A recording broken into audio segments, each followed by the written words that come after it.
Hello, and welcome back to the Real Talk Show. Today I'm here with the one and only Vikisha. Hi, everyone.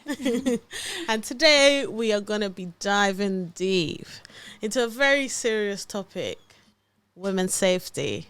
Because, a lot of things are going on, around the world, in the UK, surrounding women. So I really just want to highlight certain things. And I also mainly chose to do this topic because of Eliane Andem, the 15-year-old girl that passed away in Croydon on the 1st of October.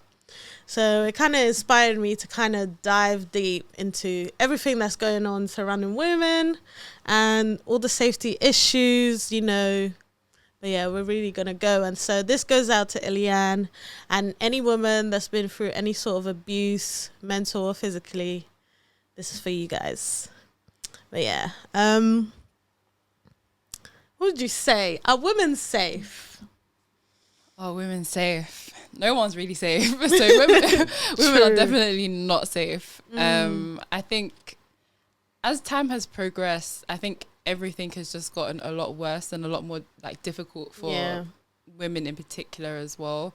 And I think around the whole safety of especially towards men, for example, I think a lot of men don't see certain things as an issue with women. For example, if you just kind of grope someone or you touch someone's bum, they think it's just that's not that deep. Yeah. But that's still, some kind of assault, sexual assault kind of thing.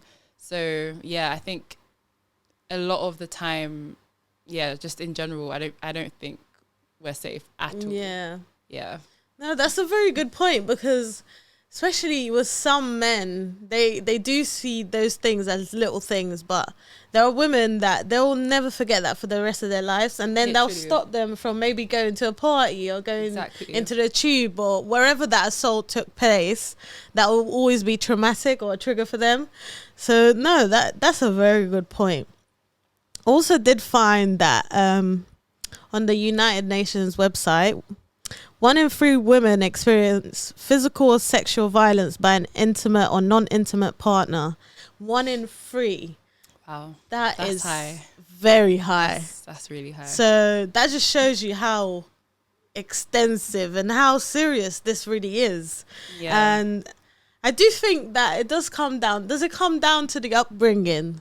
Because I feel like that does have some influence in some sort of ways. The upbringing of women or the people that are... The men. Yeah. I mean, I think so in some way because there are obviously men who would just never even think or imagine about doing anything to make anyone feel uncomfortable at all. But then I think some men that are a lot more kind of just loose about it, it could be to do with that upbringing because I think upbringing has a very strong kind of influence on just everything in people's life. So in terms of that, it probably is something that has some kind of influence as well to them. So yeah, but I think a lot of people as well do try and kind of put the blame on women as well and say that it's because women dress in this way and if you didn't look like this then someone wouldn't want to do something. But I think in a lot of cases it's not just about women that obviously maybe look provocative or they have skin showing.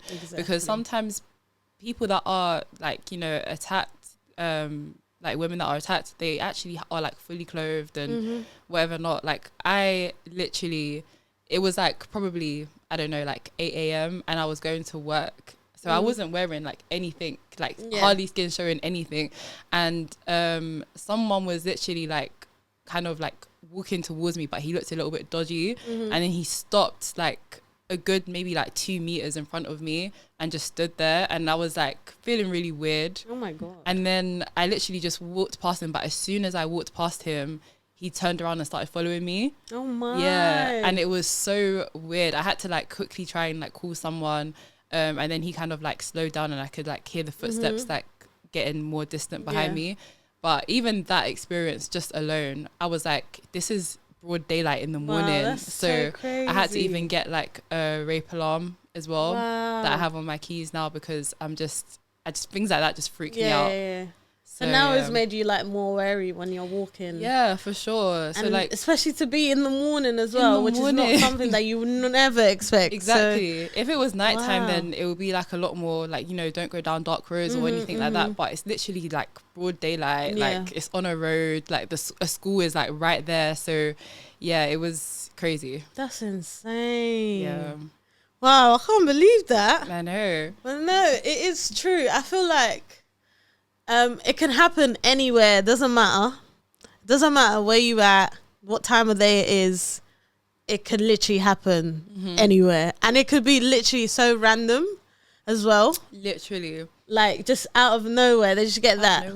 Yeah, I don't know what it's called, but that feeling, and you can always tell as well when it's something like that is about to happen in some sort of way, because you always feel like that weird feeling in your stomach. Yeah, and you start to see like the little signs, but sometimes there are no signs whatsoever as well. That's the thing. So how can't even prepare. I feel like it's very hard to be in that sort of predicament as a woman, because day in day out we don't get the opportunity just to be ourselves. Yeah, it's like we always have to be aware of everything, have our guard up.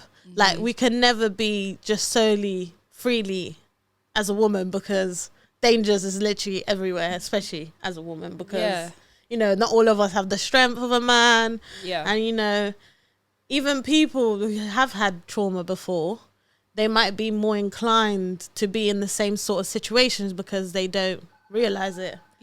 So that's deep. That's so deep. But I did see on Twitter a pastor in America saying that women are solely objects, and women are made to be objectified. It's like a woman's solely purpose, he was saying this, is to please the man.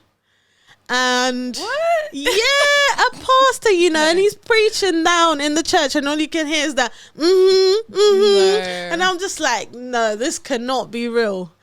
But then turns out you find out that this pastor also cheated on his wife. So you should not be taking advice for someone, okay, who does adultery, and says these things about women, because I'm sure in the Bible does not say that a woman needs to be objectified. Yeah, honestly, how could you even trust words from someone that literally like cheats on his wife? Literally, it's so ridiculous.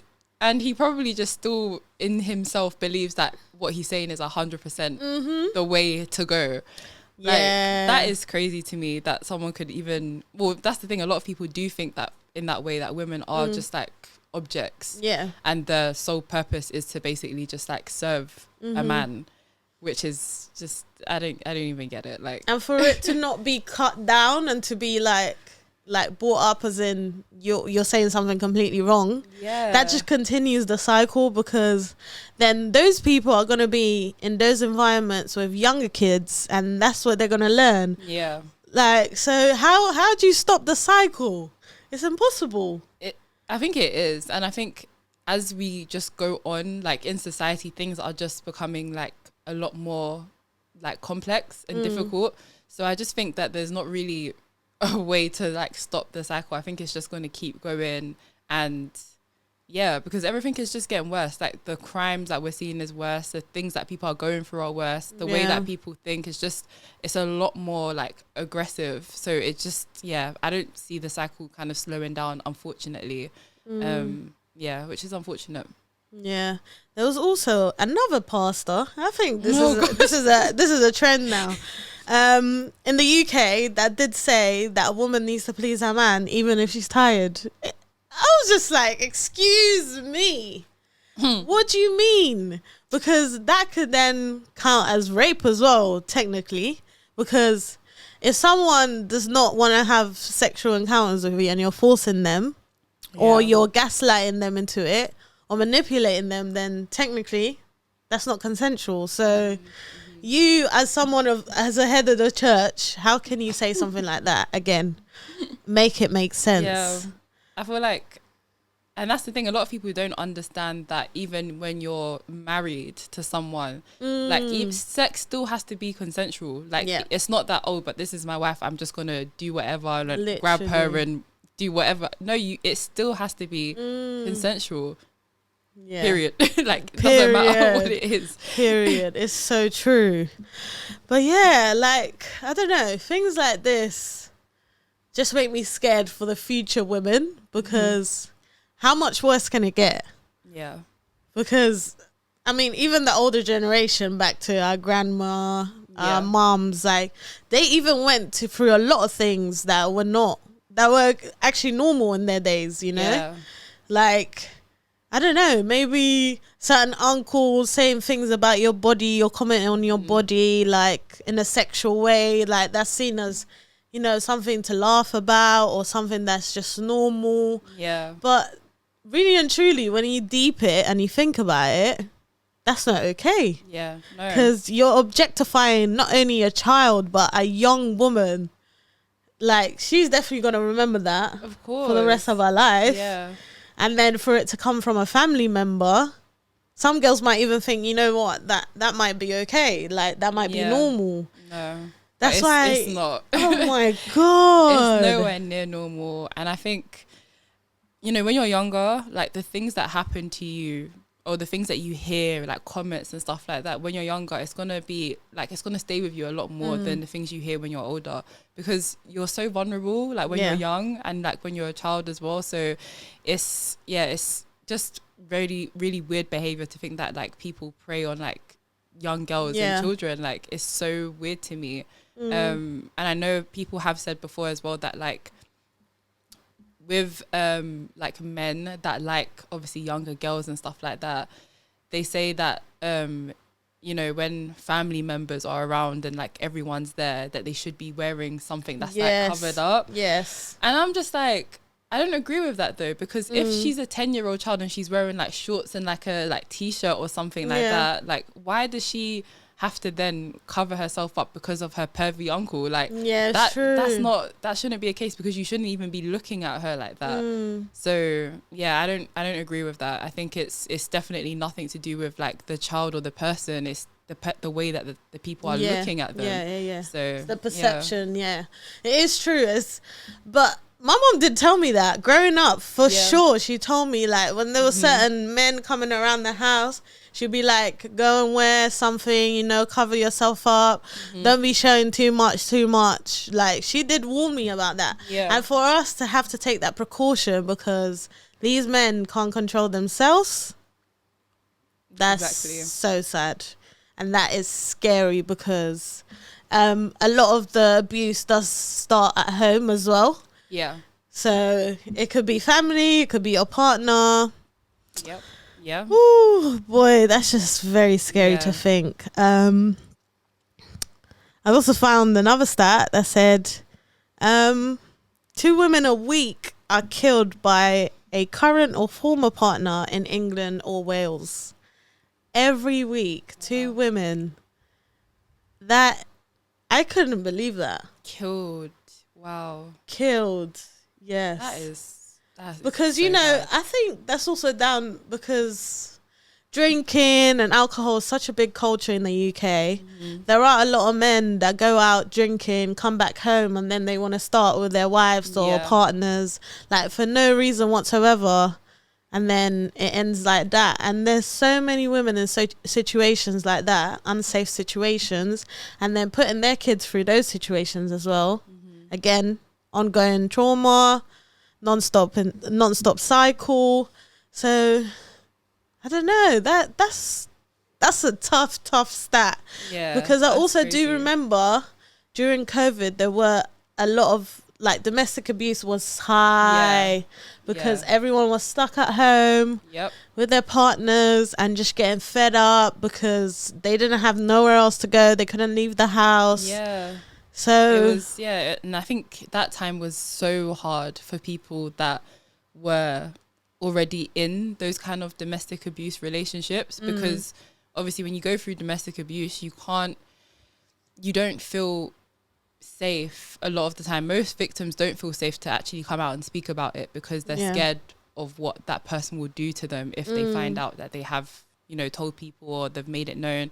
So now that COVID had been like announced, it's kind of like the worst nightmare because there's no escape. They can't go out, they can't do anything, and they're literally just a victim in their own home. And I think in that time of COVID when we had lockdown and there was nothing open, no one could really go anywhere or do anything, I think the number of cases definitely like increased and went up.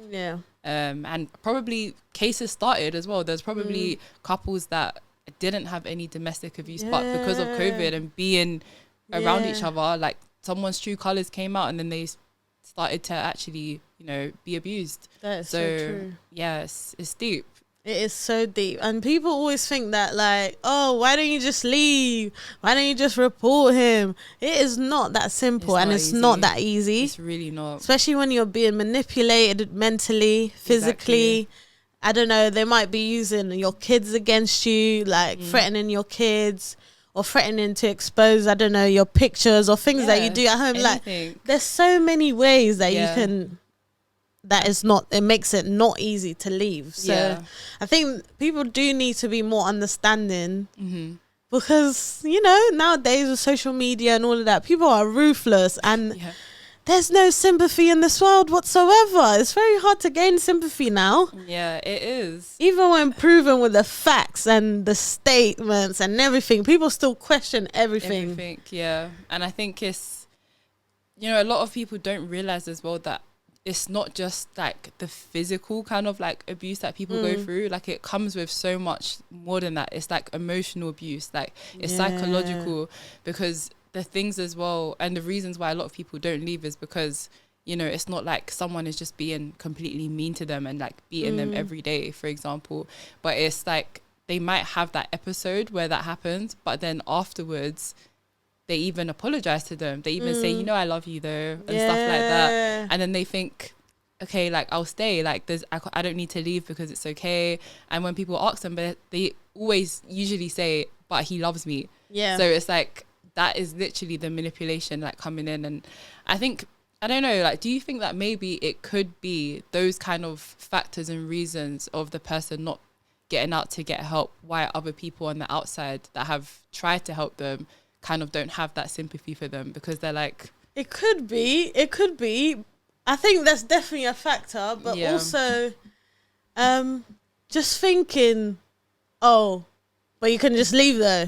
Yeah. Like, I think people are very quick to judge without knowing the full background, because how do you not know that this person wasn't manipulated as a child as well? Yeah, exactly. Because it could come from their childhood trauma, it could come from a past relationship. So like people do tend to go through the same type of situation or pick the same type of people because that's all they know. Yeah. And picking someone outside of their comfortable surroundings would be very difficult for them to acknowledge that or see it. I do understand people being very quick to comment. Yeah. Because sometimes people just want to say what they want to say because they know they're behind the keyboard. Yeah. Like they can just say it. So they're not going to get any backlash for it. But we do need to stand up more and unite more towards each other, especially with women, because we are very judgmental at times. You know, we do think, oh, why is she doing this? Why is she doing that? Yeah. But we've seen time and time again in the industry, people like R. Kelly, people like now Russell Brand come out with the stories. Insane. Like, these are people that have been in the industry for so many years and their behavior was just conformed. It was acceptable until now that, you know, with the whole Me Too movement, a lot of things started to derail. A lot of people started to get exposed. But there must be so many more people that are still hiding behind the curtains. That's the thing. That's the crazy thing about it. It's like a lot of people, when they come out about it and they see other people doing it, some people do come forward and it does push people to come forward about things, but there's still so many others that are like, they're still scared. They're still like, I'm not going to come forward because who's going to believe me? What's the point? You know, sometimes they think certain things might have happened years ago, so like I'm not going to say anything now. But it's really sad because those kind of things that people have experienced, no matter if they're still in it or even after they've come out of it 5, 10, 15 years later, it stays with them forever. And you might be able to, you know, go forward and live your life and have a normal life, but it's like deep inside of you, you're just never gonna actually just forget about that. You're always gonna have to remember it. So it's like you have to basically just learn how to deal with it. So yeah, I think that's what makes it hard as well, not having the tools or learning how to deal with it. That's why, again, a lot of people stay, because they've never been taught how to fight back or how to, you know, find that self-love and see that there's better out there for yourself. 100%, and it's something that they're just going to be kind of used to. A lot of people, I feel like for example, like young girls, if they see their parents like physically fighting when they were growing up, and their dad, for example, was the one who was kind of abusing their mum, I think when they become, you know, a bit older, and I think without realizing, they naturally kind of gravitate towards the bad boys type of people, and even though they're not treated with that utmost respect, even from the beginning, the early signs, you can see that that person is not really treating you how someone should, like that whole princess treatment, like he doesn't do like that is non-existent for them. But at the same time, because it's what they know and what they've grown up with, they accept it, because they don't know how to accept any other kind of love, or they don't understand like what anything else is. All they see is that this is the example that I've grown up with, and this is what I'm expecting to have for myself as well. So even to the point where sometimes they could even be with a really nice guy, but they're not happy. It's not enough for them. Like, it's so weird, but it's so sad at the same time, because that's what they should deserve, and they don't see it in that way. So it is hard for them to recognize how good they have it when they have it, because to them that's not their normality. So exactly. Oof, that is tough. That is very tough. It's a lot. It is a lot. And you know, a lot of girls do think that they need to try a bad boy and that, but also I do want to say that I want to big up the men that do take those women that have been battered, bruised, you know, emotionally broken. Those men that help those women heal as well, to a certain extent, because not everyone can heal themselves. No. Some people need others. Some people need, you know, I don't know, maybe exterior satisfaction, you know, in other ways. But those people that do accept people's trauma, because everyone has trauma. Just some people's is deeper than others, or, you know. Exactly. So, you do also have to acknowledge those people that do, you know, that are there for those women, you know, that have been through so many things. And never compare one person to the other, because everyone's different, and one person can bring you something that someone else never would. So that's the truth. But I wanted to, like, what are some things that could be done to kind of improve, like, all of this objectification,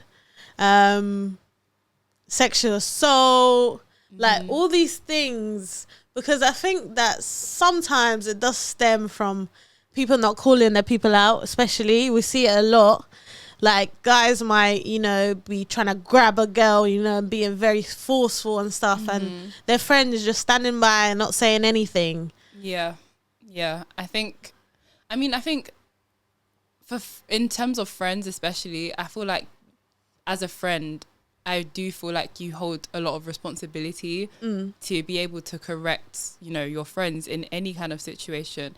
And I always say to people, I'm like, if you don't like to hear the truth and don't like to be corrected, then I can't be your friend, because I'm not that type of person. And vice versa, if I'm like doing something wrong, I would expect someone to pull me up on it and call me out on it. So I think when it comes to men in particular with that kind of aspect, I definitely don't think there's enough of like their friends or people around them that are gonna call them out about it.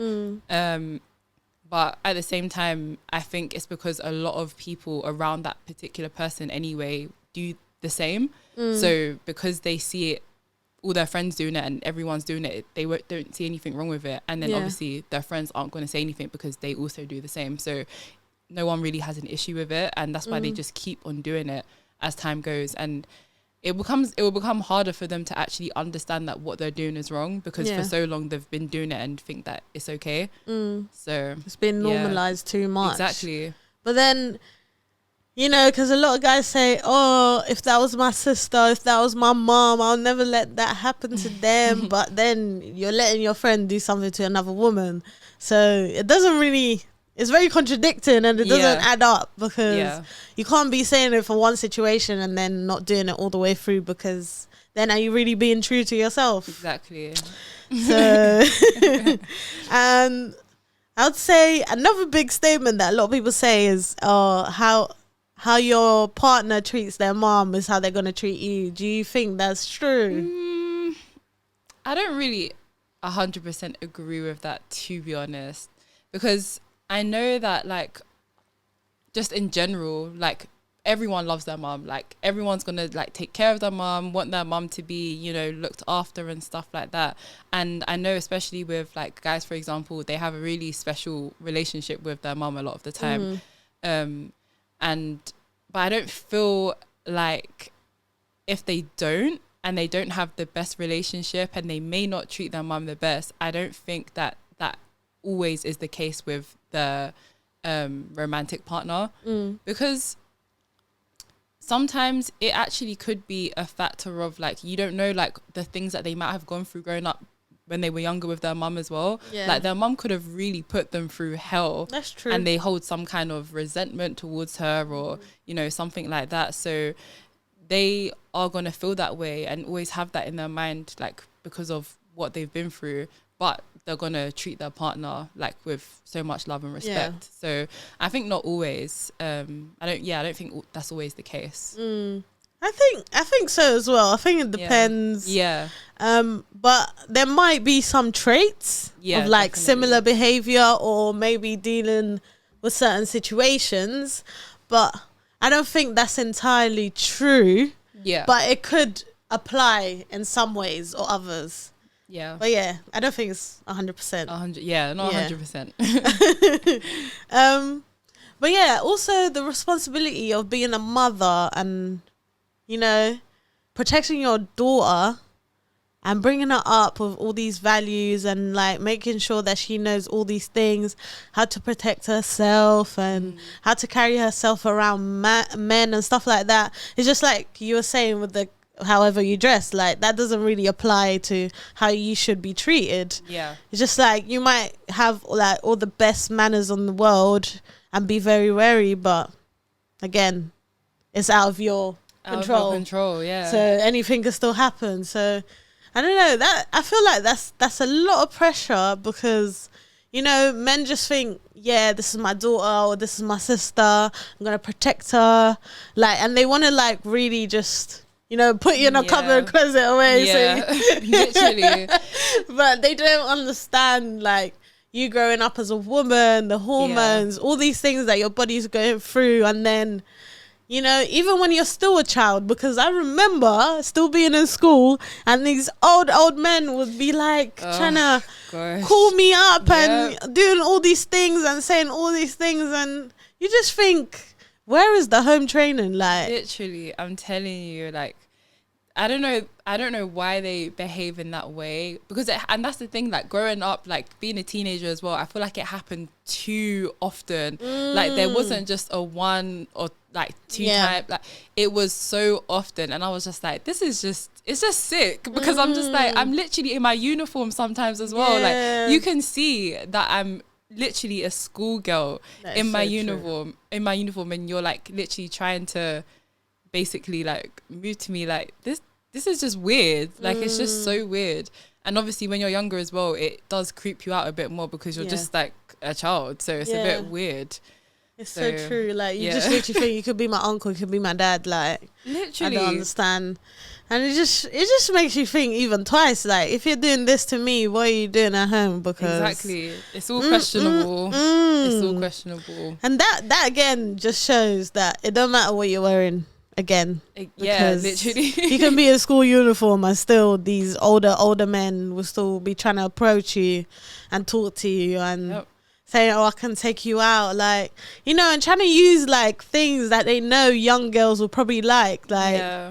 And I don't even know what it's like now because, you know, pressures of social media. Maybe the girl wants a LV bag or something like that, and that man will be like, oh, I can take you out for shopping, all of that. Yeah. And it could be that easy, you know, to get that girl manipulated. So, wow. Yeah, I definitely think that men say these kind of stuff, but it must be because they've actually gotten somewhere with people before as well. Like, that must be. Because I remember there was one time, like, and this was probably earlier this year, like, I was just walking and then, like, some guy was trying to talk to me and I was just like, oh, no, like, no, thank you kind of thing. And he was just like, oh, but he's like, but I drive, like, this kind of car. And I was like, okay. And then he was just like, don't you wanna go shopping? Don't you wanna get this? I can get you like UGG boots and stuff like that. Like all of these things. And I was just like, no, it's okay. No, it's okay. But it's like he was almost like in disbelief that nothing was like triggering me. And I was just thinking, it's definitely because him saying all of this stuff, like there has been some kind of girls that have actually given into it. Yeah. But I'm just like, it's just that's so ridiculous actually to insane. me. No, because I can actually relate, because that happened to me a couple weeks ago. I literally just going to get my tube and this guy's like, oh, what's your name? What's this? What's that? And then I'm just like, yeah, my name's Linda, whatever. Yeah. And I'm just like, yeah, but I have a boyfriend. He's like, yeah, but I work in accounting. And I'm just like, okay, that's great. Great for you. Like, yeah, great for you. He's like, I drive this car. I was like, okay, that's great. He's like, are you sure you don't want to give me your number? But I earn this much and I do this and I do that. And I have my own house. And I'm just like, it still doesn't matter. It's still not giving anything. Like, I'm still gonna say no. It's not gonna change. Oh my gosh. Wow, that's what really life's come to. Yeah, literally. Just objects and what you earn, what you have. Wow. This is what it is. But you know what? Like, not that I can't fault them, because obviously they're still like trying to apply that pressure there. But I mean, obviously for the reason of people giving into it, like some girls giving into it, it's kind of like, this is what the society is today as well. Like girls are definitely looking for just someone that has the money to just do this and do that kind of thing. Do up lifestyle, so, innit? Yeah, exactly. Just, you know, flex for everyone to see all of these things, and that you have this and that you have that and whatever not. But yeah, I don't know. I think in terms of a relationship, like what people are like thinking that it should be is not the reality of what it should be. Like, you could have someone buy you all of the stuff and have all of the money in the world and whatever not, but if there's no chemistry between you and he doesn't actually love you in that way, then what's the point? You're gonna end up being hurt anyway, because he's probably gonna cheat on you and do the same thing to another girl. So it's true. Yeah, it's just crazy. Yeah, like, is your dignity worth an LV bag or Absolutely going to Hakkasan or, you know, all these things? I don't know. For me, no. But for some people it is. But does that really bring you that ultimate satisfaction? Are you still happy? Yeah. Even though you got all these things, like you said, like, is it really worth it? No. Or are you really just living out your past trauma? Because that could also tie in, you know? Some people don't realize it, but they're in situations that they've been in before, like we said. Yeah. So, yeah, even like the whole sugar daddy and all of that, I don't know. Yeah. Questionable. I don't know. It's a tough one. Because, I guess chase what you want to chase if that's what makes you happy. But are you really and truly happy? Exactly. Because when that old wrinkly man that you probably don't love, that's another thing.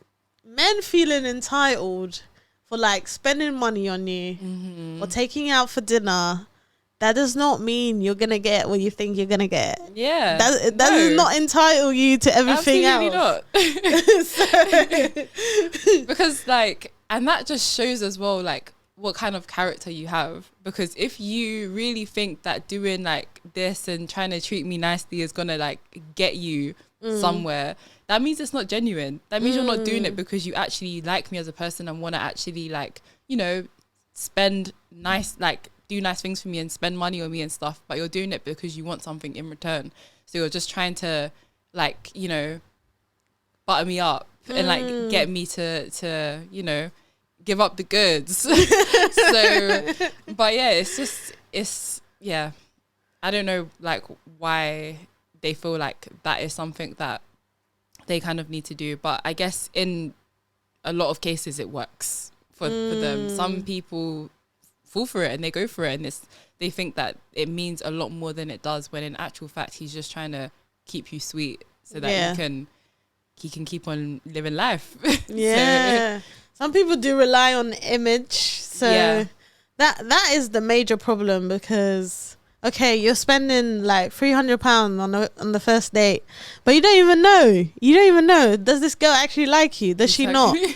Like, and I don't think, I mean, there is also an entitlement with the whole first date idea, you know, the standards, the parameter, you know, there's a certain level that you need to be on, but I think that's all pressures of social media. Like, don't let people fool you.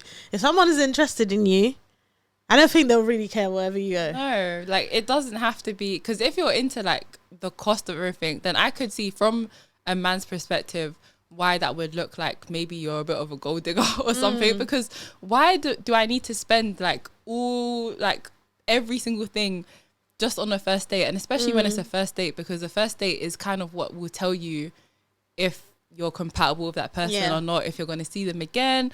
Like, so imagine spending like so much money on a first date and then you don't really gel well, and then you just spent all that money for no reason. Hell no. Like, literally, like someone was telling me the other day that someone that makes a lot of money in the like company went on like a first date with someone, and he spent like £1,000, and that was just on the dinner. Oh my god. So I don't know what else they did after that, but just on the dinner. Jesus Christ. I was just like, what kind of restaurant is this? That's definitely a Michelin star, but that is on insane. A first date. I don't care if I've got 10 million in the bank. I would never spend that much money on a first date. No, definitely not. Definitely not. But it's the entitlement thing for me, though. For some men, don't feel entitled. That's all I'm saying. Because then you're putting the girl in, like, you're making them feel uncomfortable, because you now feel like you need to get the goods. Yeah. Just because you spent some money. And no one ever promised you anything. Exactly. Like, I didn't sign no contract. Yeah, exactly. I'm sorry. It's not happening. It's so true. Like, I think that's what people need to understand. Know what type of people you go for. Know what they expect as well. Yeah. Because, you know, I think you can kind of tell. You can kind of tell. Read the room. Yes. Honestly, read the room. That is so true. Read the room. That is the most important part. You need to learn that. Yeah. And then go from there. Yeah. Because you can tell. Like, I feel like if you're speaking to someone, like, even if you just start speaking to someone, like, in the first, well, for me anyway, like, I'm very good with, like, my like intuition with people is very good. So in the first couple minutes I can already kind of suss you out and tell what kind of person you are. But yeah, you need to understand like what this person's like aim is and like how they come across, because that will be able to, you know, help you understand like if this is gonna go left or not. So yeah, learn to read the room. Don't be going after a baddie if you can't afford a baddie either. Yeah, it's true. So yeah, it is about reading the room 100%. Yep. Whew. But yeah, okay, so now there's like a new term, femicide, which is basically like female homicide, where, you know, it's basically like a hate crime, you know, where people will intentionally kill a woman for being a woman. And I did see that 40% of the homicides, they're responsible by a spouse or a partner. And, you know, we did say that most of these things do happen at home. Yeah. So, not only that, but in the US, 67% of women are killed by their partners. 67% of them are killed with a gun. Oh, wow. So imagine that. Like, as soon your first thought of defense is boom, just to kill your wife with a gun, like just shoot her dead. Crazy. That is insane. Because that's like intentional. Like, it's intentional, yeah. Because you only take out a gun to protect yourself. Exactly. It's self-defense mostly. You're not using it just to shoot and kill. Exactly. So for it to be that high, insane. That is so absolutely crazy. Oh insane. I was so shocked, like, doing this research and seeing all these things. Yeah. Just think, like, it's everywhere around the world. Like, women are going through it. And each country has their own, like, demise, their own, you know, the bad apples and all these things that happen that a lot of the rest of the world are not even aware of. Yeah. So, I think touching on that is, like, men not being able to accept rejection as well also ties into that quite a lot, because obviously we saw Eliane, you know, just getting killed just for protecting her friend. Yeah. But the initial story was because she rejected the flowers, but turns out that she was actually trying to help her friend. And for someone just to actually, the first instinct just to kill a young girl like that, for helping a friend. Yeah. And that can literally be anyone, because a lot of us will help our friends, like in any type of situation. Obviously, there are some people that will let you go. Like, you've seen some girls just in cabs, like completely drunk, not knowing where they are, or in a outside of a bathroom on the floor, or in the bathroom by themselves. Like, we've seen loads of instances. Those are not your friends. Like, know who you're going out with. Yeah. Know the people that are going to protect you, and, you know, making sure that you get home safe. Yeah. But, yeah, I think the rejection thing is a really big thing, because there are a lot of men that do not know how to handle it. They don't. Like, they they'll really they'll force themselves up on you, or they'll start following you, or they'll want to harass you or hit you even for just for you declining them. Literally. Like that girl that got hit with the brick. Yeah. Oh my God, just for saying no. Like, that could literally be anyone. And that's why it's difficult sometimes though. And that's why, like, a lot of guys, when they're like, oh, I don't understand, like, when girls lie and they say that they, like, have a man when they don't. But it's like, because we're trying to get out of the situation, because look at what can happen if we actually just say that we're just not interested. Like, you don't know who you're talking to, like, at all. Like, at all. You really don't know what someone is capable of. So it's hard, because you're just trying to mind your business, and when someone's coming to you and you don't want to interact with that person. But it's like, I always try and be as nice as possible, because I don't want to, even if I am really irritated and I just really don't want to speak to them, and I'm trying not to be rude, but it's like, you don't know what they're capable of. You don't know what they have on them, what they could do.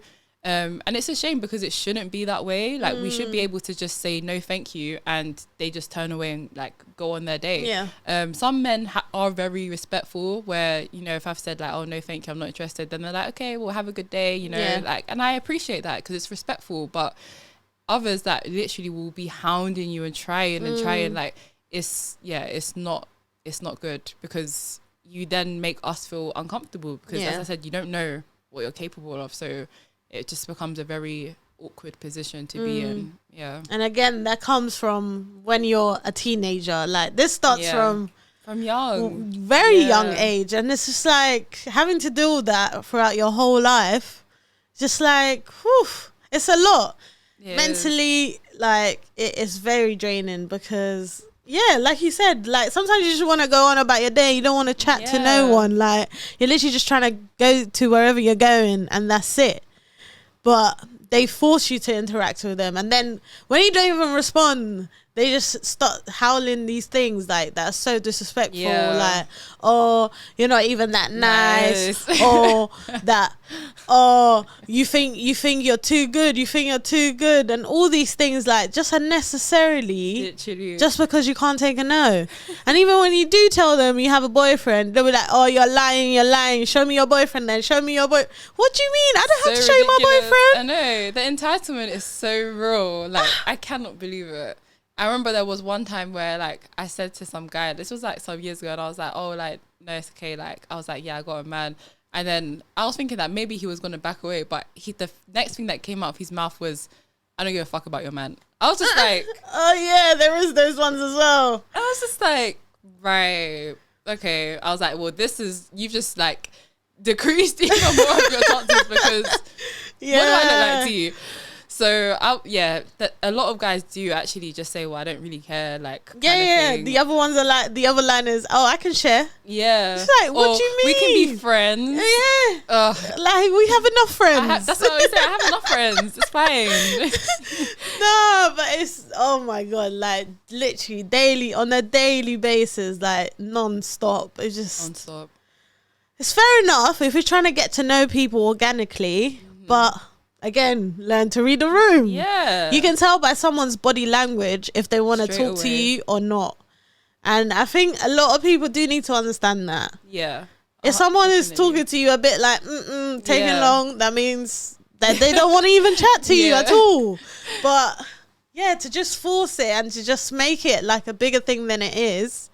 Like some of them will actually, like I've had guys follow me after I've said no, still shouting things, just like no means no. Yeah, I don't understand Jesus that, though. Christ. I think, I don't know, when they're with obviously friends and stuff, I can understand that they might feel a bit embarrassed of the rejection kind of thing, because obviously naturally as like girls, obviously we can, and some do, like obviously take our chances, shoot our shot and move to guys, but most of the time it's the guys that obviously are the ones who are gonna, like, you know, shoot their shot with a girl.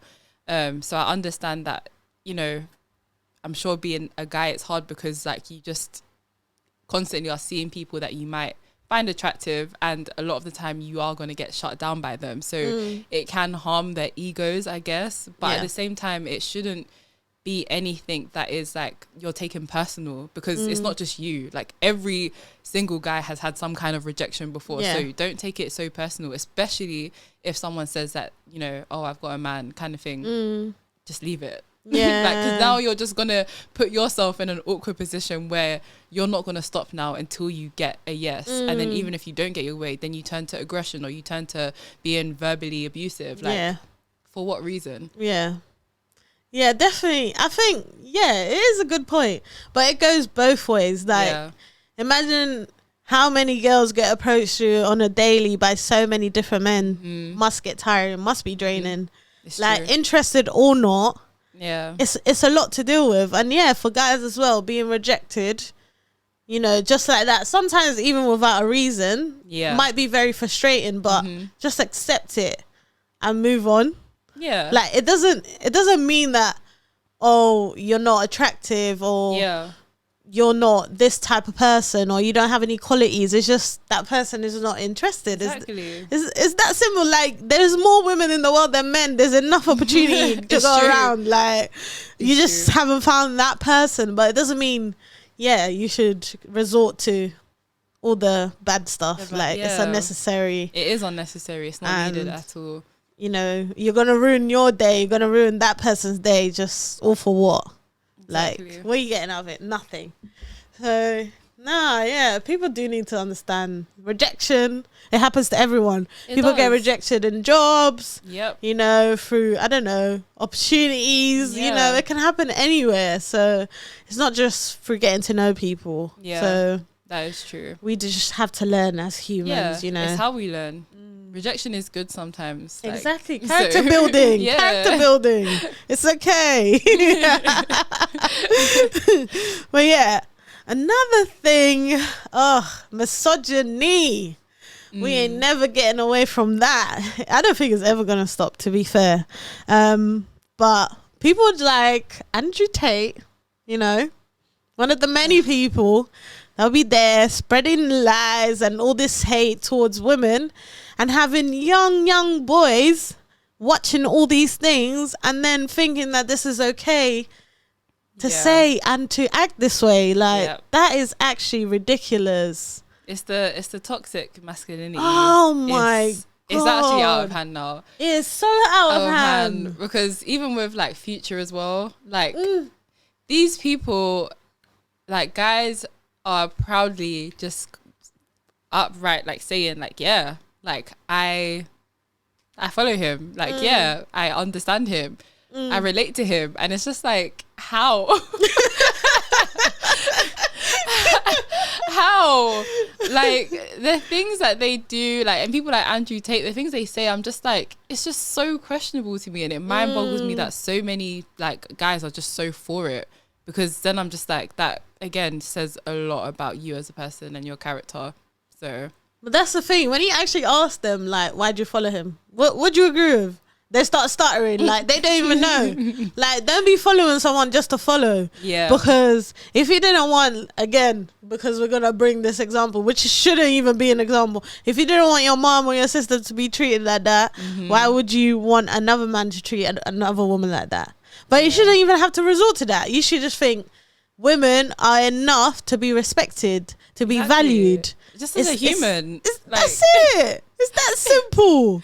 But then you're following someone that says women belong to the man, women are a status symbol, women are used goods. Like, what do you mean? Wow. You literally came out of a woman. Like, and then you'd be saying stuff like that. Like, make it make sense. And let's be real as well. Like, out of a man and a woman, who's really used? Because I'm pretty sure we know who's count entire most times. So listen. But yeah, I think with again social media, a lot of things are spread very easily and very wrongly at times. And for people like Andrew Tate to have that much following and that much influence in the world and in people's thoughts and the way they act, that is scary. It is. Because there's gonna be many more Andrew Tates. Literally. Like, I don't even remember what's that guy's name that passed away. He was another one as well. Oh, Jesus. Yeah, I know who you're talking about. Oh, yeah. I even forgot his name right now. But all these people, I feel like even at times there are a lot of people that say things just for clickbait, just for views. Yeah. Like, you know what you're gonna say is gonna like shake the world, shake the internet. So you know you're going to get that comeback of comments and clicks and all of this. People are going to be watching your stuff even more. But again, dignity. Yeah. Like, that should matter more. There are people like that will actually just say a whole bunch of this stuff and support this and support that. But then the way that they actually treat their partners is completely different. Yeah. And that's the thing. It's like people that, because there have been as well people that have actually, you know, had this toxic masculinity kind of like, you know, opinions and views on these kind of things, and then people actually will think that this kind of person is just like a bachelor, like he doesn't care, he uses girls, but then they come to find that he's actually in a happy relationship, married with kids, and then they're just like, hang on a second, so you were telling me when you so it's just like, yeah, they literally do it just for the attention to be on them and just to actually, you know, have that clickbait, as you said, when it's not really reality of what they're actually doing. Yeah. So you can't believe everything that you read or that you see, like, especially nowadays with the AI as well. Oh gosh. Like, it can go very far. But yeah, women have been disrespected in music for centuries. Yeah. Like, it's been happening for so long. That's true. I don't know. You have people like Cardi B, Megan Thee Stallion. Are they taking the power back? Questionable as well in some ways. But yeah, growing up, listening to all these things that you think is normal, and you're singing these songs like without even realizing what you're saying. And then you grow up and you look back at it and you're like, hold up. What was I singing?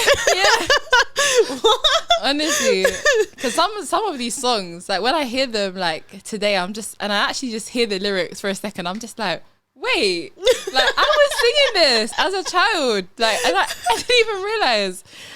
But yeah, it's true. Yeah, it's crazy. Yeah, like everywhere you go, like you just hear woman and this, woman and that. This woman is this for me, this one, like, it's a lot. Yeah. It's a lot. In the music industry anyway, women are like sexualized a lot. Yeah, very. And I don't know, I think when we talk about like people like, as you were saying, like Cardi B, Megan Thee Stallion, but I feel like they kind of like play up to it anyway. Like they know this, like they're not silly. They know that like sex sells. So they're actually just doing this because they I guess have it, and they're just like, I might as well just flaunt it, and if it's going to make me more money, then why not, kind of thing.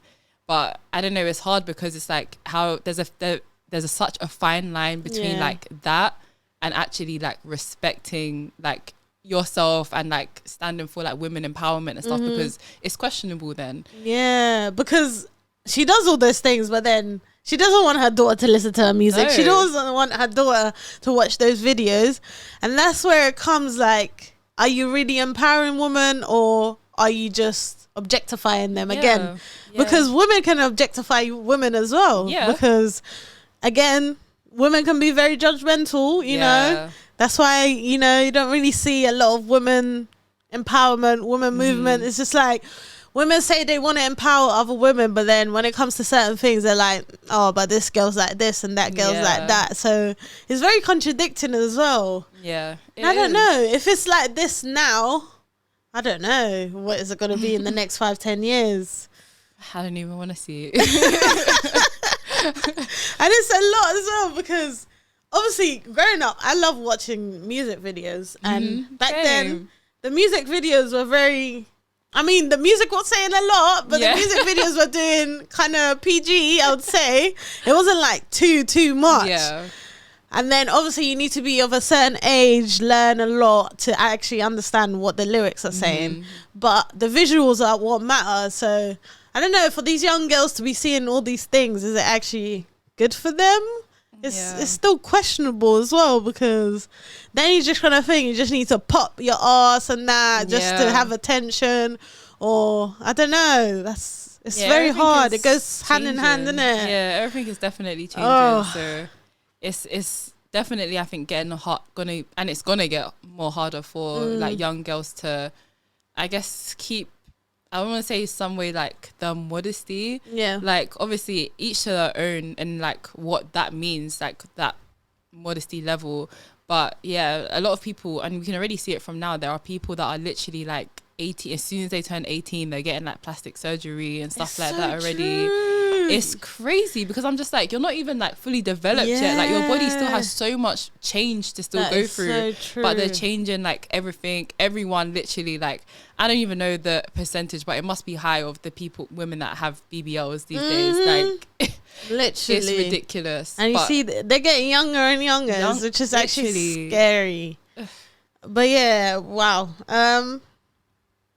Yeah, misogyny, it happens in a lot of places, like the workplace as well. And that's another place where you can't really control it as much, because there's higher ups, and then HR is not really doing HR. So just like, how do you actually fix that? Yeah. So it's a hard one. I think the workplace is, it's already different, because it's a complete different like space. Like it's a whole work environment. These people aren't your friends. They're not someone who you're meant to be, I guess, super close with. So in that sense as well, everything kind of, I think, dependent on the company, because there's always cases and cases. Like there are some companies that are going to be really supportive and really good when, you know, you might report something to them, or say that, you know, this like guy is making me feel in this way, or this person's making me, you know, uncomfortable with what they're saying, and they've made these kind of comments and stuff, and they actually take time to actually understand like what you're saying and how they can actually help. If they need to speak to the person, put in some like disciplinaries with them and stuff like that. Sometimes they might even outright just say, you know what, like, we're going to let this person go because we don't want this to, you know, affect this person, and obviously this is going to reflect on us as a company. But there are other companies where they literally will take everything with a pinch of salt. It just goes over their head. They don't really care that much. And it's like, because it depends as well on the individual person, because if you've got like a misogynistic boss and you tell him like certain things that someone has said, or comments that you've heard, he's not going to care, because he's going to agree as well. And he's going to be thinking, oh, like, it's just this woman complaining about things that's not that deep. So he's not even going to like take it seriously. So yeah, it's really difficult with workplaces, because you just don't really know like how it's going to be dealt with. It all depends on who you go to, and how that person, like what their opinion of everything is. So yeah. But I think, it's true. I think that is such a huge problem. Yeah. Sexual harassment in the workplace.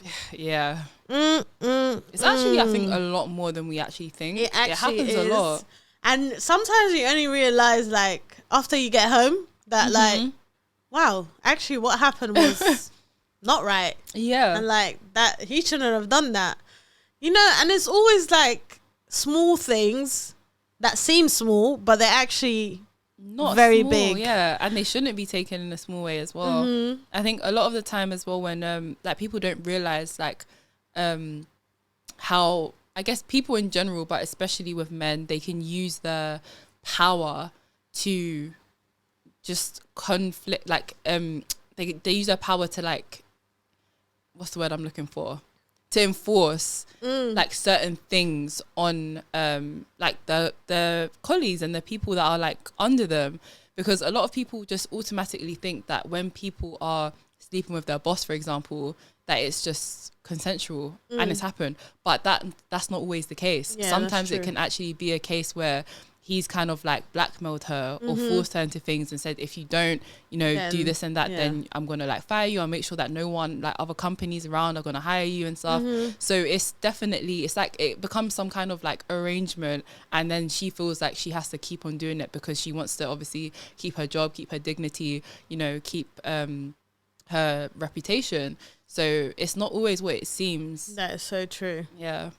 But yeah, I remember back in the day, I used to do my agency work. One guy did like touch my bum, and I told the manager.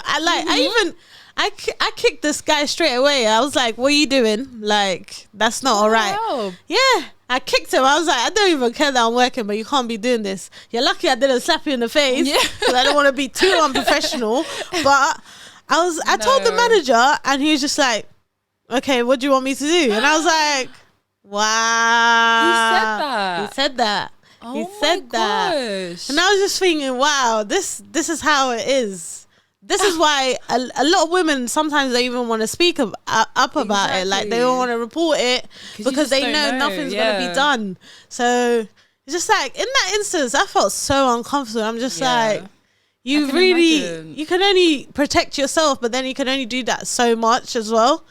So yeah, wow, I still never forget that day. Yeah, I mean, I wouldn't either. Like, that's just so uncomfortable, and it makes it worse that you went to someone to report it and they were just like, okay, so. Yeah. And that makes it worse as well for that person that did that to you, because when they see that there's no repercussions of their actions and no consequences, they don't care. They're going to keep on doing it because why not?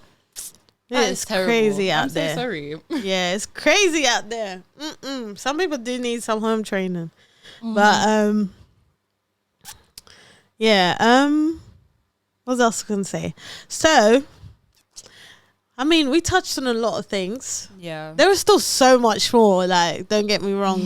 But the world is never ending. So the issues are never ending. Like, there's so many things. There's the honor killings. There's the genital mutilation of young girls, human trafficking. You know, there's so many things that surround women, you know, women being battered and mentally distraught and all these things. So, I don't know. Those things are in such a bigger scale that it's hard to control it, and it's hard to change it. Yeah. Because the government's not doing anything about human trafficking. Like, we know that in America it's such a big thing. Obviously, with the connection with South America as well, the honor killings, they've happened in the UK as well as in Asia. So it's just like, these things are in such a big scale. Like, even rape, sexual assault, all these things, like, it can happen to anyone. So I don't know. We as women, oh man, we really just have to try our best. Yeah. But I did see online some safety tips that women should take. And the first one is have a plan. But which is true. Like, you're having a plan. Make sure you know where you're going, how you're gonna get home, where the exits are. Even that's probably important. But imagine you're just planning to go out, have a good time. Do you really want to be thinking that far out? And just thinking, I need to make sure I know where I am. This is the exit. This is this. That's a lot to think about, Yeah. But I think it is a good plan because obviously there's a lot of women that deal with anxiety or depression. So maybe making themselves actually aware of their surroundings and where they're going to be, that would be very helpful. Yeah, for sure. Sharing your location. Yeah. Do you share your location with anyone? I do actually. Just like literally one of my friends. Okay. But it's just as a safety A precaution, thing. Like obviously, fortunately, it's never been a case where it's been needed, but you just never know. At least someone literally can see like where you are. Yeah. So yeah. And I think that's good as well. Like obviously now on iPhone you can share with other people your locations and things like that. Or even on WhatsApp, you can share your location for an hour, 8 hours if you feel unsafe. There's also certain apps that they have now. I think there's one like called Scream, which is like if you feel unsafe, then you just like click on your phone and the people that are in your like emergency contact, they'll know that you're feeling unsafe and they'll send you a location straight away.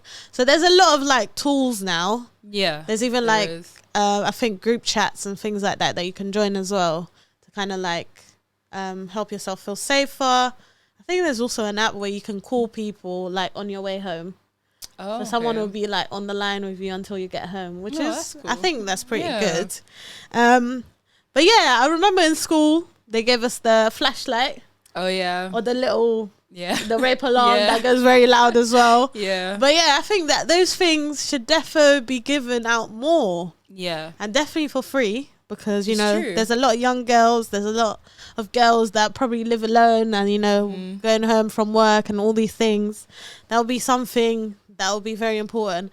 Unfortunately, we cannot have pepper spray in the UK. It's not legal, but I think that would be extremely helpful, especially for women because, a lot of men can overpower us very easily and, that pepper spray can just take them away. And another one was create boundaries. I thought that was a cool point because it's true. Sometimes we don't even create boundaries. We don't even like think, oh, we need to do this or do that or tell people that we're not okay with this or we're uncomfortable. Because, again, we don't want to make it like a bigger thing than it is or make people feel uncomfortable, although we might feel uncomfortable. Yeah. But that's the thing. We have to, I guess that goes as well with saying, like, put yourself first because you have to make sure that, like, you're okay before anything else. Yeah.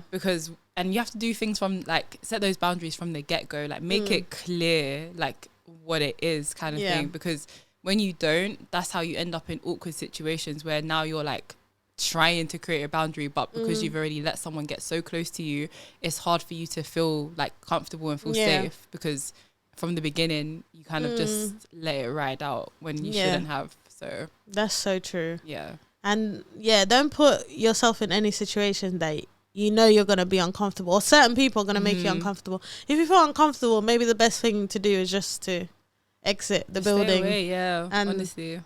Do what's best for you because you don't want it to go any further. Although it might kill your night and all these things, it's better to be safe than sorry, isn't it? 100%. So, and the last one was power up. So, like, taking like self-defense classes, doing your research and things like that. Again, there's probably a lot of women that don't think they need self-defense classes, but it's definitely important to know how to defend yourself. Yeah, I even like I haven't been to one, but I want to like take a class because I think it is important, and you honestly just never know when you might need it. Like you can do a class today and have that self-defense, and maybe even not now, but in 15 years time, it comes into like in handy and saves your life or saves someone's life. Like it can really, really help. So I think it's worth it. Definitely. I think those are some really good tips. Yeah. Do you have any other tips that you want to add? What else? I think, it's important to know who you're going out with. Like, make sure that your friends are your friends. Yeah, it is. I think, just don't be so, I guess, gullible and naive, about certain things. You just never know.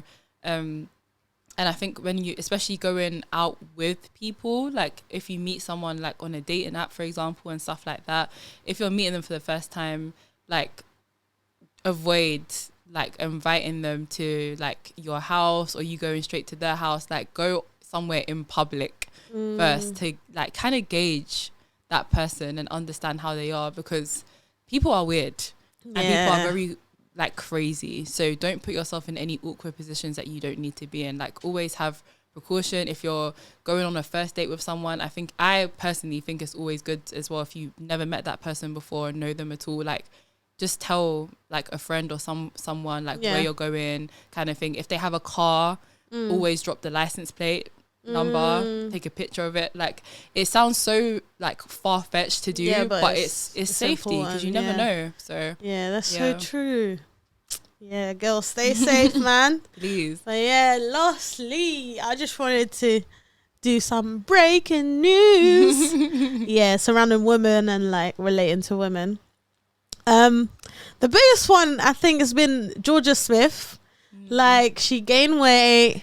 Everyone's been talking about her body every single day, to the point now that she even had to move back to her town in Walsall. Like she actually had to move out of London because she was getting harassed too much. Like she couldn't hack it anymore. That's so sad. Extremely sad. Yeah. And people don't understand that we as women, our hormones changes. Like they change throughout the years. Yeah. Like when you reach a certain age, it's not that easy to lose weight. And also depression, PMS, all these things. Like there's so many things that we go through, our body goes through, that it's not that easy to just keep the weight off. And if she's happier with the weight on, why are people so bothered about it? Like, why is it such a big deal? Honestly, like I feel so bad for her, because I've just been seeing a lot online as well of people trolling her and stuff, and I'm just like, leave her alone. Like she looked good then and she still looks good now. Like literally. Her voice hasn't changed, she's still the same person. Like what does it matter, and what does it affect like your life? Like it doesn't matter. It's so true. People need to relax and worry about themselves more rather than worry about others. But I just want to say, Georgia, you are a beautiful girl. Don't listen to these people. It's true. You still look good. Yeah. And don't give them that power. That's one thing that I've always like grown with. Like, don't care what people think, because people are going to talk regardless, good or bad. Good or bad, honestly. So you just have to do you, do what's best for you. As long as you're happy, that's what matters. Yeah. Another one was that now rapists, burglars and criminals will have to wait longer to go to jail because a lot of the prisons are overcrowded. So now we're going to have more of these crazy people out here. No. And have to protect ourselves even more because they can't go to prison. Well, that's not our problem. Figure it out. Like, honestly, you need to get them in some kind of prison, some kind of custody or something. Like, or probation or something, or house arrest. There needs to be something, because you can't just be like, oh, well, we can't because, you know, the prisons are crowded. Like something needs to happen, especially for the people that are like, you know, doing these dangerous things and being like rapists and stuff like that. Like it's unacceptable. It's unacceptable. Yeah, that's definitely unacceptable, and it should not be happening in this 2023 inner London. I don't know. This government is just... But that's for another day. Yeah. There was also a man that tried to kidnap Holly Willoughby. Really? Like, some big man. He was kind of like big body and all of that.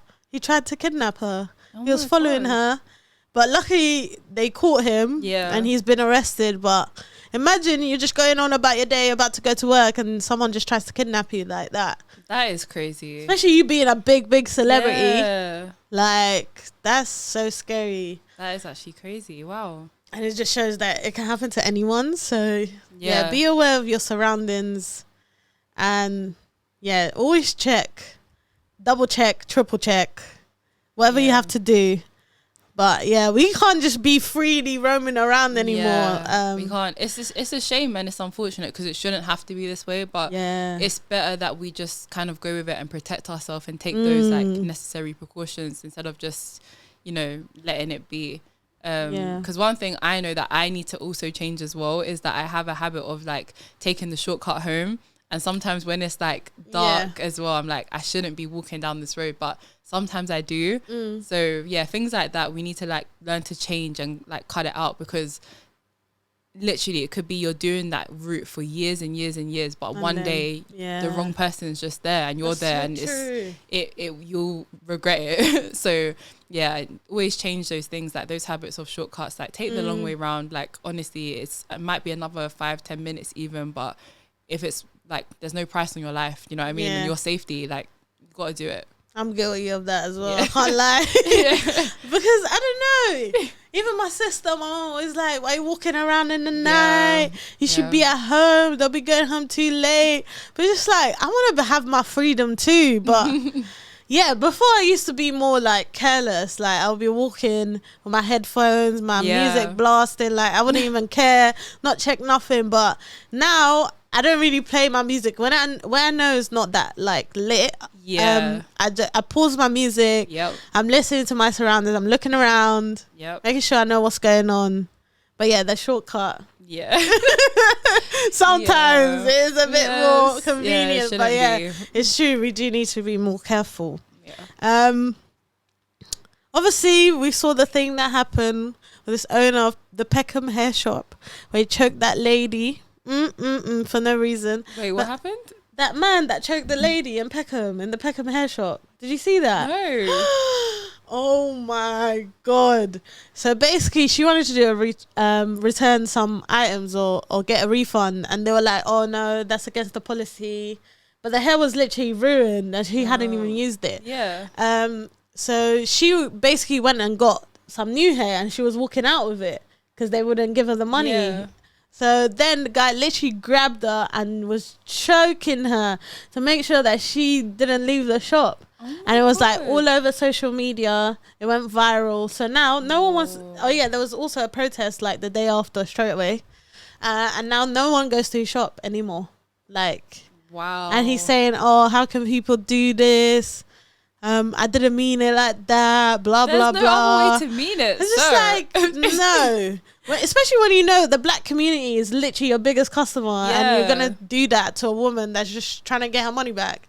Like, that is ridiculous. For you to choke a woman like that is not crazy. Right at all. And you get what you give. I guess that's your karma, isn't it? So now you just have to live up with it.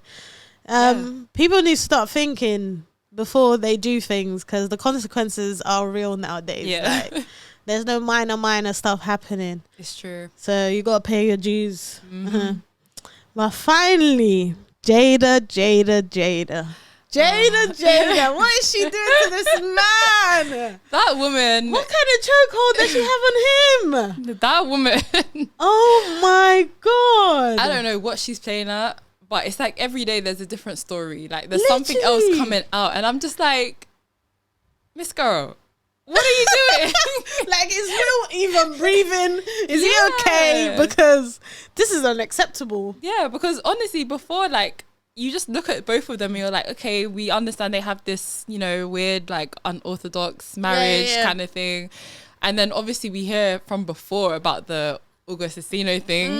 And then we're like, oh, wow, like, Jada, okay. But then now it's like everything that's been coming out, I'm just like, I actually feel so bad for Will. Like, I feel so bad for him. I feel so bad for him, because now I'm just starting to think that this whole, like, open marriage, like the way that everything was with them, like I feel like it was just her idea, like probably 100%. I'm like, is this really what he wanted? I don't think it is. Like, she does not let the man breathe. No. On her birthday, he did this whole nice post about her, and then she goes and posts her and Tupac doing a little song together. Are you joking? And now she's saying that Tupac is her soulmate. Literally.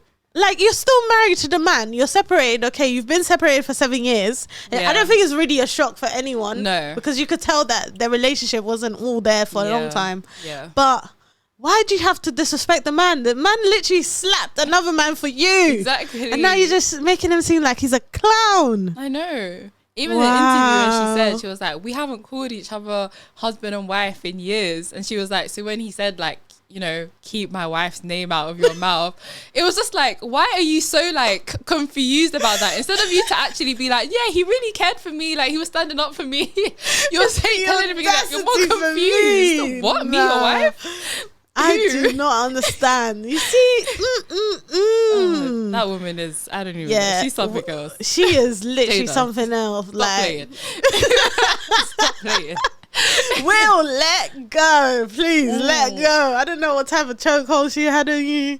Honestly. Oh my God. But he needs to go on and live his best life. Yeah, for real. Like, there's still so many women that find you attractive. Don't worry. Like, you still find anyone. You still got it. Yeah. Nah, but I don't know. I'm sad for him. Like, I really feel for him because Jada, this is why as well, her red table talk, sometimes I just listen to her and I'm just like, she's actually not saying anything that makes sense. Like, she's just talking just to talk.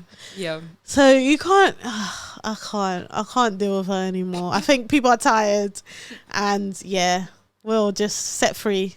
Let go and set free. Please get away from the entanglement. Get away. But wow, this episode has been so it actually feels kind of relieving because we're talking about so many things that actually are so like important surrounding women and stuff. So it's kind of like a release. It's kind of like a little bit of therapy, you know, because sometimes we go through things and we don't really think about it or talk about it. So I think that's very important. But thank you so much for coming. No problem. Thank you for having me. It's been so good. Yeah, really good conversation. I can't lie. Very good conversation. But we'll see you next time.